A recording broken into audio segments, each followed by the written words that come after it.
আসসালামু আলাইকুম। আপনারা যারা সেই সময় ম্যাচিউর 2008-এ আওয়ামী লীগ যে 17 বছর থাকলো তার প্রথমবারে তারা যখন আসলো, এর আগের প্রেক্ষাপট বাংলাদেশে এখনকার সাথে যথেষ্ট মিল ছিল। সে সময়কার আপনার আমেরিকান রাষ্ট্রদূত প্যাট্রিনাস বিউটেনিস, তারপর মার্কিন রাষ্ট্রদূতের সাথে সাথে ব্রিটিশ রাষ্ট্রদূত আনোয়ার চৌধুরী এবং বাংলাদেশের জাতিসংঘের আবাসিক প্রতিনিধি, এই তিনজন চরম ব্যস্ত ছিলেন। তারা খুব ঘন ঘন শেখ হাসিনা, খালেদা জিয়ার সঙ্গে বৈঠক করতেন, তারা অন্যান্য স্টেক হোল্ডারদের সঙ্গে বৈঠক করতেন এবং 111 আসার পেছনে বিউটিনিসের একটা সাংঘাতিক ভূমিকা ছিল বলে অনেকে মনে করেন। এবারে নির্বাচনে 111 না, 111 আদল না, কিন্তু কিছু একটা কোথাও হচ্ছে। এটা নির্বাচন হয়ে গেলে যে শেষ হয়ে তা না, নির্বাচনের পরবর্তীতে এটা প্রক্রিয়াটা চলতে থাকতে পারে। বাংলাদেশে এখন যে British high commissioner Sarah Cook আমাদের এই প্ল্যাটফর্মে এই আলোচনায়, তিনি গৌতম লাহিড়ী, দিল্লি প্রেস ক্লাবের সাবেক সভাপতি, তিনি খুব 2-3টা শোতে তিনি আলোচনা করেছেন।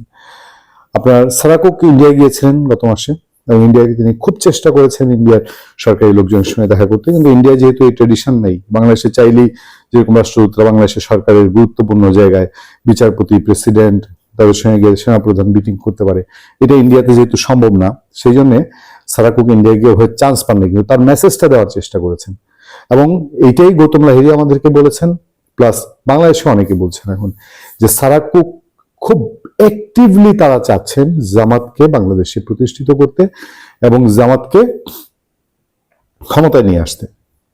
দেখেন, এই যখন সিচুয়েশন এরকম সময় যখন জনসাধারণের মধ্যে পাবলিক ধারণা হয়েছে, পাবলিক পারসেপশন তৈরি হয়েছে বিএনপি ক্ষমতায় চলে আসতে পারে, অর্থাৎ ভোটের বাক্সটা বিএনপির দিকে ভারী।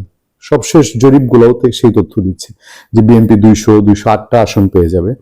বাট ওই যে ইন্টারনাল মেকানিজম, যেটা 111 মেকানিজম 111 ফখরুদ্দিন মঈনুদ্দিন সরকারকে এনেছিল, সেরকম কোন মেকানিজমে জামাত ইসলামী চলে আসতে পারে কিনা, জামাত ইসলামী বিএনপির উপরে নিঃশ্বাস ফেলছে কিনা এবং সেই ধরনের কোনো ব্যাপার বের হয়ে আসতে পারে কিনা।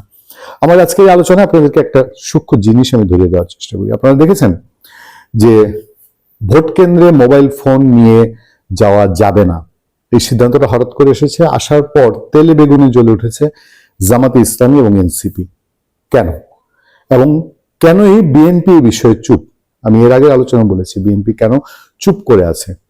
আমরা বিভিন্ন দিকে আলাপ আলোচনা করে যে ধারণাটা পেয়েছি, এরকম একটি সিদ্ধান্ত হোক, এটা বিএনপি হাইকমান্ড চেয়েছে যে মোবাইল যেন কেউ ভোট কেন্দ্রে না নিতে পারে। কারণটা কি? কারণটা হচ্ছে বিএনপির কাছে তথ্য ছিল যে কোন একটা দল যারা তাদের সঙ্গে প্রতিযোগিতা করছে, সেই দলটি বহু মানুষকে, যেহেতু বিগ বাজেট, প্রায় 2000 কোটি টাকা বাজেট, সেই বাজেট তারা টাকা ছড়াচ্ছে। আপনারা দেখেছেন একটা ভিডিও ভাইরাল হয়েছে, জামাত ইসলামী সমর্থক, তিনি জামাত করেন না, নিজের প্রকাশ্যে বলেন তিনি জামাতের সমর্থক এবং জামাতের জন্য ভোট চাইতে গেছেন এবং ভোট চাইতে গিয়ে এই যে শাহরিয়ার সাহেব প্রচুর টকশো করেন এখন এবং বহু রকম তথ্য দেন তিনি। শাহরিয়ার সাহেব, মানে এটা তো এই ভিডিও দিয়ে করা না এবং এই ভিডিও নিশ্চিতভাবে এটা একটা আপনার আইন বহির্ভূত কাজ। একজন হকারের কাছে তিনি ভোট চাইছেন, ভোটের কথা বলছেন এবং সেই হকারকে তিনি টাকা দিচ্ছেন, 1000 টাকার একটা নোট দিচ্ছেন, মানিব্যাগ থেকে বের করে চুপ করে দেওয়ার চেষ্টা করেছেন, কিন্তু ক্যামেরায় ধরা পড়ে গেছে। এইরকম ভোট কেন্দ্রে এই যে টাকা পয়সা দেওয়া যে সব জায়গায় হচ্ছে, কোন কোন জায়গায় সুনির্দিষ্ট জায়গায় যখন টাকা ঢালা হচ্ছে, তখন সেখানে বলা হচ্ছে যে ভোটটা দিয়ে ছবি তুলে আনতে হবে, যে ভোটটা জায়গা মতো পড়েছে, টাকা যে নিয়েছো, হালাল করে এনেছো, সেই ছবিটা এনে দেখাইতে হবে। কিন্তু অনেকেই আছে বাংলাদেশে, বহু লোক আছে টাকা খায়। নেতারা অনেক সময় বলে টাকা নিয়ে, টাকা যদি কেউ দেয় টাকা নিয়ে ফেলবা, কিন্তু ভোটটা দিবা জায়গা মতো। এইটা যেন না হয়, তখন সেই দলটি ভোটারদেরকে টাকাও দিয়েছে এবং কমিটমেন্ট করিয়েছে যে তোমার ব্যালটের ছবি দেখাবা। এই খবর বিএনপির কানে যাওয়ার কারণে বিএনপি বেঁকে বসেছে এবং বিএনপি ইন্টারনালি মেকানিজম করে এটা ঠেকানোর চেষ্টা করেছে।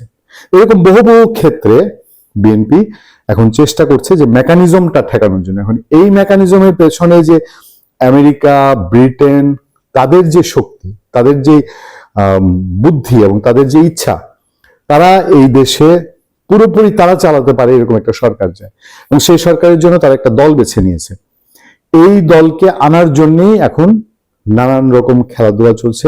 এবং ইলেকশনে বাংলাদেশে বলা হয় যে বাংলাদেশে ইলেকশনে ভোটের চেয়ে কৌশলে কে এগিয়ে যায় সেটাই দেখার বিষয়। অনেকে এই কথা বলছেন যে বাংলাদেশে আলটিমেটলি এটা করে যেটা হবে, যেমন জামাত একসময় 10টা আসন পাবে কিনা এটা নিয়ে সন্দেহ ছিল। জামাত 10টার বেশি 50টা আসন পাইলে এইটাই জামাতের জন্য বহু কিছু, ক্ষমতায় যাওয়ার সামিল। একটা বিরোধী দল হয়ে গেলে জাতীয় পার্টিকে পেছনে ফেলে সেটাই জামাতের জন্য একটা বড় কিছু।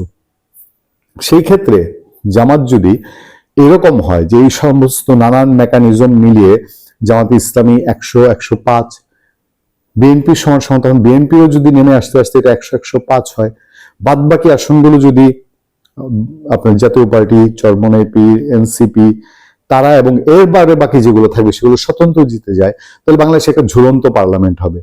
এবং এই ঝুলন্ত পার্লামেন্ট, ঝুলন্ত দুর্বল সরকার, একদম খুব খুঁটির জোর ছাড়া একটা সরকারকে চালানো খুব সহজ হবে ইন্টারন্যাশনাল মাফিয়া শক্তিগুলোর কারণে। এবং সেই দিকেই কি নির্বাচন যাচ্ছে কিনা এই আলোচনা খুব দিন দিন জোরালো হচ্ছে। ভালো থাকবেন, সুস্থ থাকবেন। আপনার সাথে আমি আতিক রহমান, পূর্ণিয়া।